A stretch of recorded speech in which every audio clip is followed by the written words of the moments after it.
அதாவது மதுரை சித்திரை திருவிழா அழகர் கோயில் திருவிழா மாதிரி முன்னாடி 3 நாளுக்கு முன்னாடியே வந்து இங்க வந்து கொண்டாடிட்டு இருக்காங்க.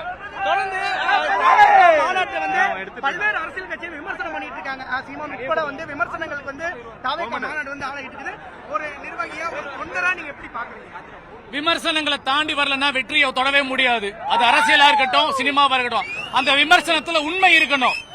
ஒருத்தவங்க வளரும் போது வீழ்த்துறதுக்காக என்ன வேணாலும் பொய்யான குற்றச்சாட்டுகளை சொல்லுவாங்க, நம்மளை காயப்படுத்துறதுக்காக என்ன வேணா சொல்லுவாங்க. நம்ம வேலை என்ன, மக்களுக்கு நல்லது செய்யணுன்றதுக்காக தமிழக வெற்றி கழக தலைவர் விஜயோட பின்வழியில போயிட்டு இருக்கோம். கண்டிப்பா வந்து விமர்சனங்களுக்கு நம்ம வந்து சரிசாய்க்க தேவையில்லைன்னு சொல்லி எங்க தலைவர் விஜய் என்ன சொல்லியிருக்காரு. தளபதியுடைய பேச்சு 26 சட்டமன்ற தேர்தல் எதிரொலிக்குமா? கண்டிப்பாக நான் தான் சொல்றேன். இன்றைய இந்த மாநாடோட வெற்றி, மதுரை மாநாடோட வெற்றி, 2026 சட்டமன்ற தேர்தல் வெற்றி எங்க தமிழக வெற்றி கழக தலைவர் விஜய் முதலமைச்சர் முதல் படி. நன்றி நன்றி. 8 லட்சம் வாட்டர் பாட்டில் ஆல்ரெடி ரெடியா இருக்கு. 8000 குழாய்கள் வந்து தண்ணி நிரப்பப்பட்டிருக்கு. கண்டிப்பா எந்த பிரச்சனையும் இல்ல. எங்க எல்லா மாநில நிர்வாகிகள், மாவட்ட நிர்வாகிகள், பகுதி நிர்வாகிகள் எல்லாருமே அங்க வர வழியில நீங்க பாத்துருப்பீங்க. நிறைய தண்ணி கேன்கள் வச்சிருக்காங்க, சாப்பாடு வச்சிருக்காங்க.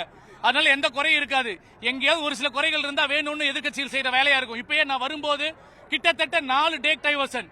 நான் வந்து என் ஹோட்டல் இருந்து வர்றதுக்கு 13 கிலோமீட்டர், நான் சுத்தி வந்து 43 கிலோமீட்டர். அப்ப பாத்துக்கோங்க, அந்த மாதிரி என்ன வேணா சொல்லுவாங்க. ஆனா எங்க தமிழக வெற்றி கழக தலைவர் விஜயை நம்பி இந்த தமிழ்நாடு முழுசாக இருக்கு.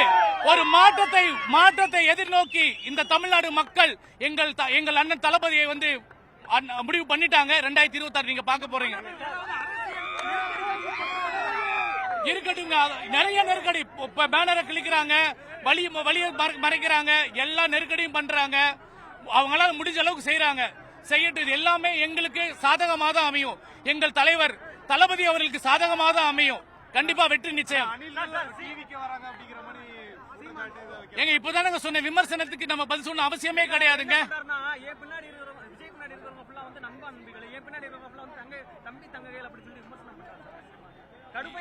அதுல என்ன பிரச்சனை? தம்பி தங்கையா இருந்தாலும் நண்பன் நம்பியா இருந்தாலும் எல்லாம் கூட பிறந்தவங்க தான். நண்பன் நம்பின்றதோட தம்பி தங்கையோட இன்னும் அதிகமான பாசம் இல்லையா? நண்பா நம்பினா கூட பிறக்கலன்னா கூட அந்த ரத்தத்துக்கு சொந்தமா நாங்க நிக்கிறோம். நான் அண்ணன் கூட பிறக்கல, இங்க இருக்கோம் யாருமே அண்ணன் கூட பிறக்கல, ஆனா அண்ணனுக்காக நிக்கிறோம்ல. தளபதி 26ல டிஎம்கே வெர்சஸ் டிவிகே தான் அப்படி சொல்லிட்டு விஜய் சொல்லியிருந்தாரு. சீமான் வந்து நாம் தமிழர் வெர்சஸ் டிவிகே அந்த மாதிரி. ஐயா தலைவரே, அவர் என்ன வேணா சொல்லட்டும் தலைவரே. நாங்க எங்க வேலையை நோக்கி செஞ்சுட்டு இருக்கோம். எங்க தலைவர் எங்களுக்கு நிறைய வேலைகள் கொடுத்திருக்காரு, மக்களுக்கு நல்ல செய்ய சொல்லியிருக்காரு. அந்த வேலையை நாங்க பார்த்து போயிட்டு இருக்கோம். நீங்களுமே பாதுகாப்பா இருங்க, பிரஸ் ரிப்போர்ட்டர் எல்லாமே பாதுகாப்பா இருங்க. அது தலைவர் தளபதி கிட்ட தான் இருக்கு. நாங்க எதிர்பார்த்துட்டு இருக்கோம் உங்களை மாதிரி.